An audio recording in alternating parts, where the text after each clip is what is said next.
afternoon, Paul. What can you tell us about the lineup today? Harks comes in, Heinola comes in, and Hellebuck comes in. Go ahead, Ken. Sorry, just why was the timing right for Heinola to come in? Because this is an important game in terms of the style that we're going to play. We get to the playoffs. It's a really heavy forechecking game that's played there. This is as close to that as we're going to see. And we know he has an offensive skill set. We know he's a puck mover, but we need to see it against a playoff-like group. So they're going to put every puck in deep. They're going to finish every check. He's a good puck mover. We're real hopeful that he can excel in that department and also handle it, right? It's going to go low to high, and they're going to get a lot of traffic to net front, and he's going to have to get that early body position to keep people from getting there. So he's a little quicker than he was last year. He's a little bit stronger than he was last year. He's got a few games under his belt, but this is a good game to learn. We'll go next to Sean Reynolds from Sportsnet. Go ahead, Sean. Thanks, Gregor. Hey, Paul. I've heard your players say quite a bit, it's better to be in this now than later.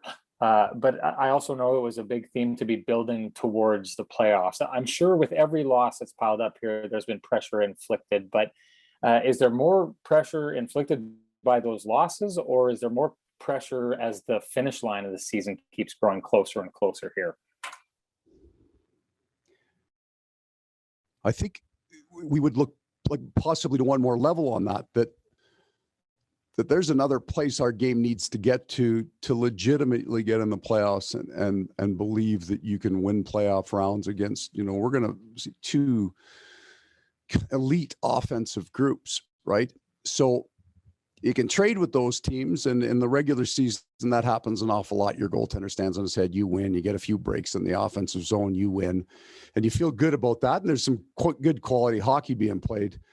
But you aren't going farther in the playoffs unless you can defend at a better rate, right? So we've, you look at where we got to in the 6-1 loss. For me, that was the kind of the turning point of an acceptance of a game that had to improve, and then we got better at it. So we don't have the wins on it, but our game in Ottawa, and I'm fully aware that you will disrespect Ottawa more than I will in terms of what they're capable offensively and what they've been doing offensively. We've built to a game that was really well played defensively. So we have to keep that, and then we got to loosen some hands up and get some stuff going offensively for our team. But if we can, that's the goal here, is to become that team in the last 10% of the season, then we're a better team than we've ever been. Then we have a better handle on our game. So we've got some skilled guys up front that are trying to adhere to it. We're really focused on cutting down what we give off the rush, because that's playoff hockey. So we're building toward that game. We'll go next to Jeff Hamilton from the Winnipeg Free Press. Go ahead, Jeff. Hey, Paul, when things aren't going the way you want them to go, I imagine there's a tendency to maybe overthink, or there's a fear to underthink. And obviously, when you head into the game, I seem to think that there's almost just as much importance in the mindset heading into a game as there is, actually executing the game plan. I'm just kind of curious if anything's changed, or if there's anything you lean on, or if there's anything that's important to get them ready for puck drop to then play that game. Yeah, so I would agree with you. Maybe change one of the words that you used in your question. So I'm not worried about the mindset's everything going into the game, right? And a singular focus on certain parts of our game as the catalyst to everything else getting better. The execution, when I hear that word, I think about puck movement, right? And certainly if you don't move the puck well, you're going to be stagnant in your offensive game.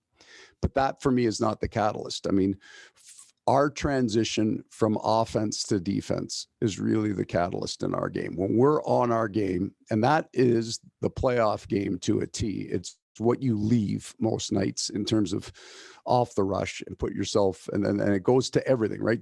The puck placement, shift length, all of those things. The transition from offense to defense is the singular kind of focus of the mindset of the game. So you don't want to try to fix 10 things, because you never do. You want to try to fix the one or two most important things, and the game grows from there with you.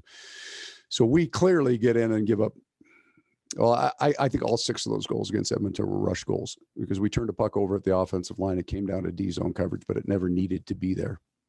And then we don't give up kind of an even strength in the next one and give up 2 and then give up 1. So we're far closer to being right than we were in some games that you know what, your goalie was good, or you were hot, or your stick was good, your skill was there, and you win. And that's probably 80% of the regular season games around the league that are played, right?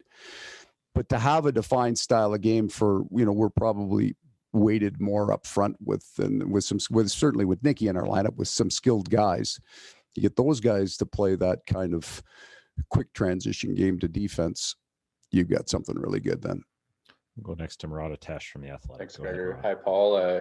You just mentioned the transition from offense to defense as a real key.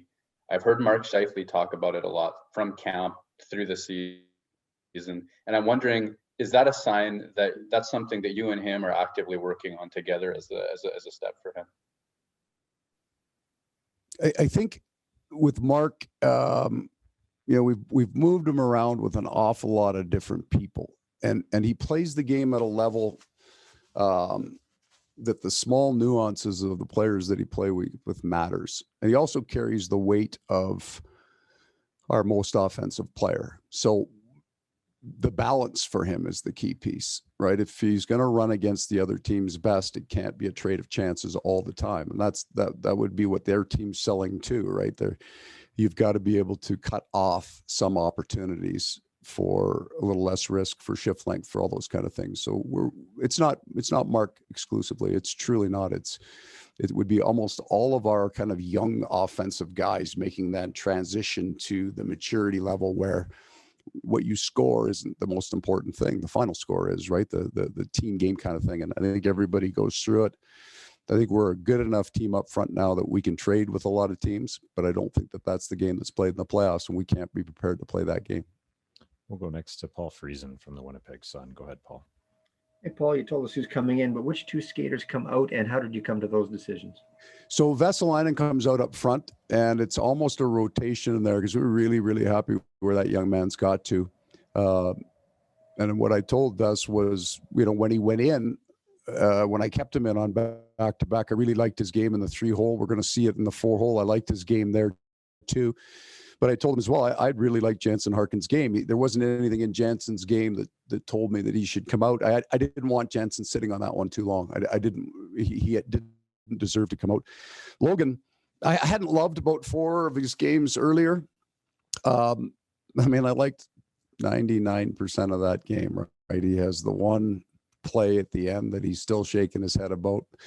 But I think Logan got to a point where he got quite a bit faster in his game, and then the things that we want out of him came out. He did move the puck. He was very physical at different times.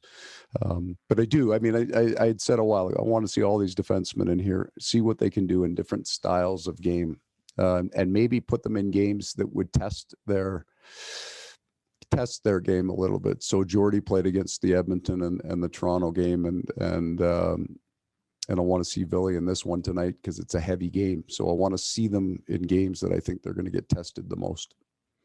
And final question to Ken Weeb from Sportsnet. Go ahead, Weaver. Just following up on that, Paul, I mean, how does Heinola's inclusion impact your pairings? So we're going to leave the Morrissey and Pionk together. There's never really a concern that we wouldn't like that, and we do like it an awful lot. Why wouldn't you? The question is, what does it leave? So we know that Villy and Dylan have played well together. They had a game. They liked it. So we'll start there, but I'm not. We're looking at Forbert and Pullman together, and then if we need to, we'll continue looking at those pairs.